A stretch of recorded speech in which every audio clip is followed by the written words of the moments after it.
হ্যাঁ বল। কি করছিস রে? এই তো ঘুমাচ্ছি। ঠিক আছে, তুই এক্ষুনি রামুদার চায়ের দোকানে চলে আয়। কেন, কি হয়েছে নাকি? তুই রামুদার চায়ের দোকানে আয় না, তারপরে বলছি।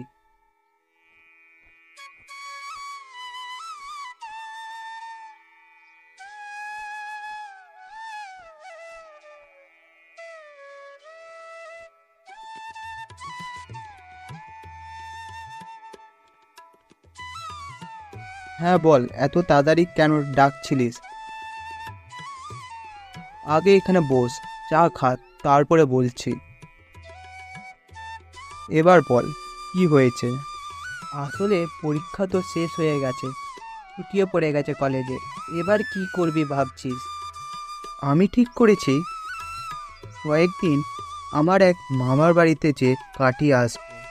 তুইও চল না আমার সাথে, কয়েকদিন ঘুরে আসবি আমার মামা বাড়িতে। ঠিকই বলেছিস, কাজও নেই, চল তাই তোর মামা বাড়িতে যে ঘুরে আসি। ঠিক আছে, তাহলে আজ বিকেল করে বেরোবো।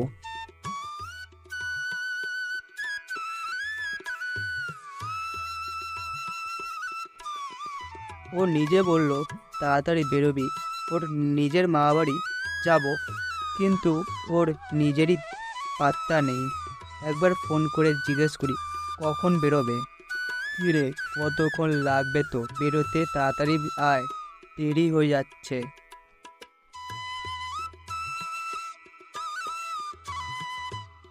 আর বলিস না, মায়ের কাছ থেকে সব কিছু জিজ্ঞেস করে নিচ্ছিলাম, তাই একটু লেট হয়ে যায়।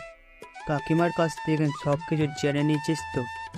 হ্যাঁ, সব কিছু জিজ্ঞেস করে নিয়েছি, চল যেতে যেতে বলছি।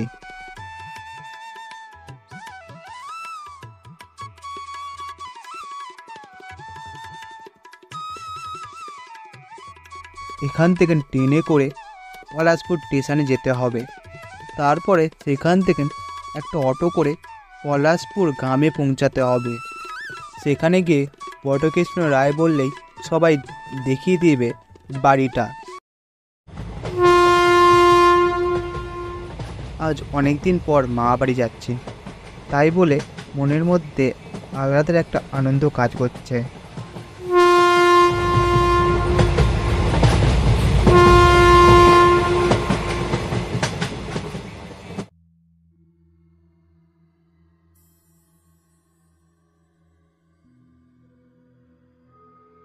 কী রে, তুই তো বলেছিলিস স্টেশনের বাইরে অটো পেয়ে যাব, কিন্তু এখানে তো কিছুই নেই। মা বলেছিল সন্ধ্যের আগে স্টেশন থেকে বাইরে বেরোতে হবে, তাহলেই অটো পেয়ে যাব। কিন্তু ট্রেনটা লেট হওয়ার কারণে আসতে অনেক রাত হয়ে যায়, তাই মনে হচ্ছে এখানে কোনো অটো নেই। আমার রাস্তাটা মনে আছে, এই রাস্তা ধরে গেলেই পৌঁছে যাব গ্রামের মধ্যে।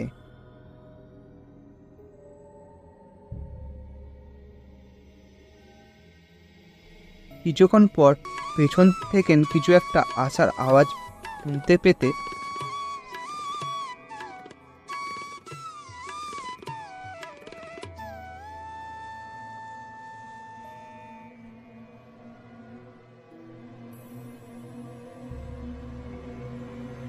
আমরা তখন সেই গরুর গাড়ির লোকটাকে দাঁড় করিয়ে আমি তখন জিজ্ঞেস করলাম, আপনি কি পলাশপুর গ্রামে যাবেন?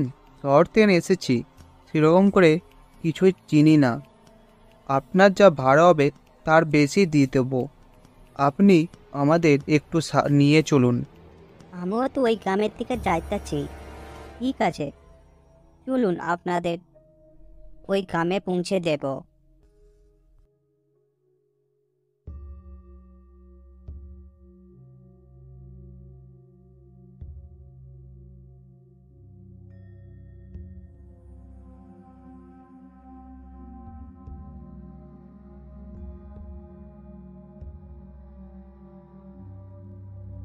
কিছুক্ষণের মধ্যেই পৌঁছে গেলাম গ্রামের মধ্যে।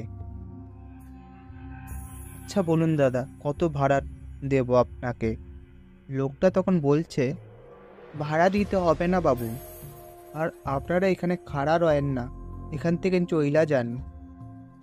ভাড়া দিতে হবে না বাবু, আর আপনারা এখানে খাড়া রয়েন না, এখান থেকে চইলা যান। আপনি আমাদের এখান পর্যন্ত পৌঁছে দিয়েছেন, এই টাকাটা রাখুন আপনি।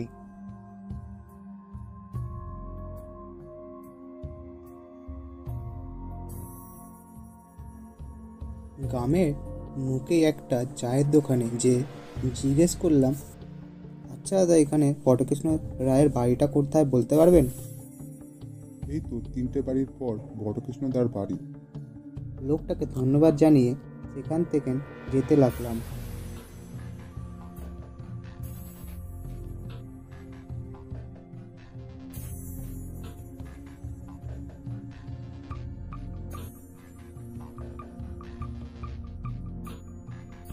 বাড়ির সামনে যেয়ে ডাকতে লাগলাম, মামা বাড়িতে আছো নাকি? দেখো কে এসছে। দেখি ভেতর থেকে একটা মধ্যবয়স্ক লোক বেরিয়ে আসছে। দেখে চিনতে পারি মামাকে। কেমন আছিস রে? অনেকদিন পর যে এলিস। আমি তো ভালোই আছি, এই কলেজে ছুটি পড়ে গেল বলে তাই ঘুরতে এলাম তোমাদের বাড়িতে। আর এ হলো আমার কলেজ জীবনের বন্ধু, একসাথেই কলেজে পড়াশোনা করেছি। আচ্ছা ঠিক আছে, আর বাইরে দাঁড়িয়ে থাকতে মানে, ভেতরে আয়।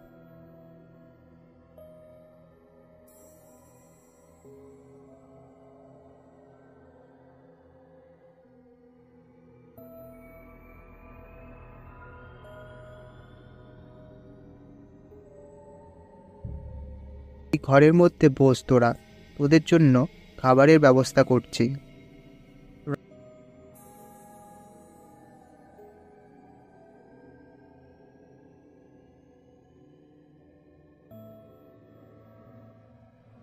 রাতে বেশ ভালো করে খাওয়া দাওয়ার পর ঘুমিয়ে পড়লাম।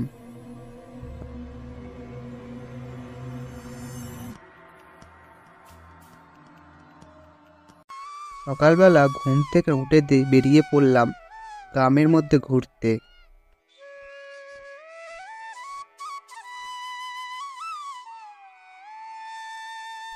ঘুরতে ঘুরতে সেই রাস্তার চায়ের দোকানের সামনে যে বসে দোকানদারকে বললাম, দাদা 2 কাপ চা দেবেন। সামনে বসে থাকা দুটো লোক কথা বলছে।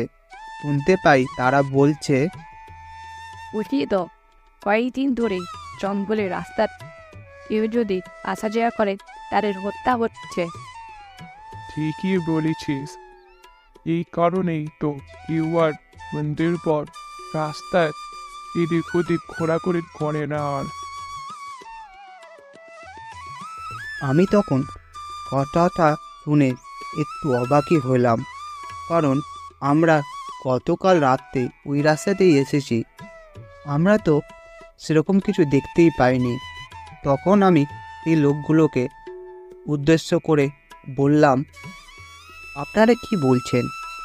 আমরা তো কালকে রাতে ওই রাস্তাতেই এসেছি। তখন লোকগুলো আমাদের বলছে, আপনাদের ভাগ্য ভালো যে আপনারা বেঁচে আছেন, এই ভেবে আনন্দে থাকুন। সেখান থেকে এখানে ওখানে ঘুরে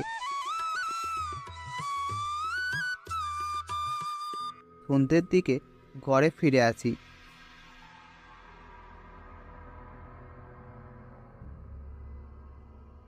ঘরের মধ্যে বসে আছি, দেখি মামা একটা বাটিতে করে পিঠে নিয়ে আসছে।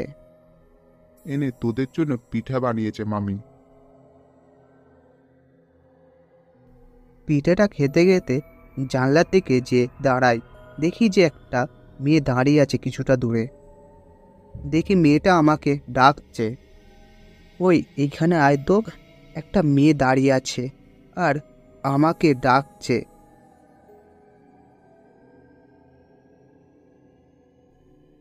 আরে হ্যাঁ তো, একটা মেয়ে দাঁড়িয়ে আছে আর আমাদের ডাকছে, কিন্তু কাকে ডাকছে সেটা বোঝা যাচ্ছে না। মেয়েটার কাছে জিজ্ঞেস করি কি হয়েছে।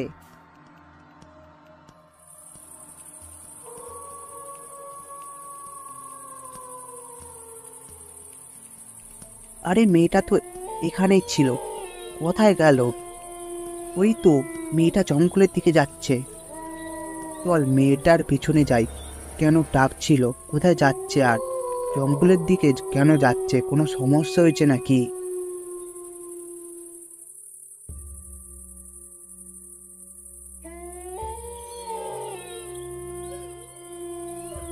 বেশ অনেকক্ষণ ধরেই হাঁটছি, কিন্তু মেয়েটার আমাদের কথা কোনো উত্তর দিচ্ছিল না।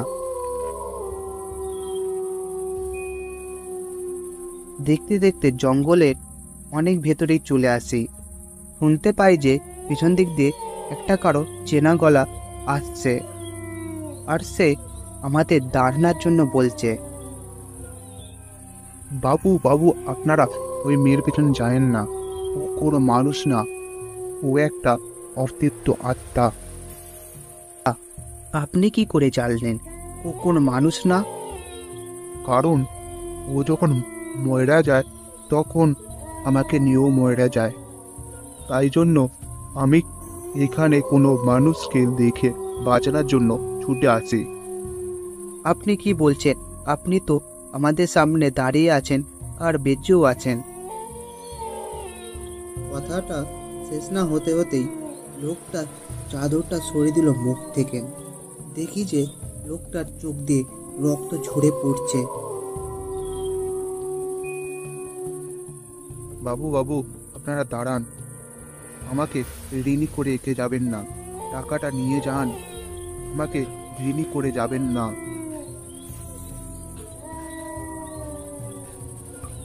তারপর থেকে মাঝে মাঝে স্বপ্নেতে দেখতে পাই সেই লোকটাকে। আমাকে বলছে,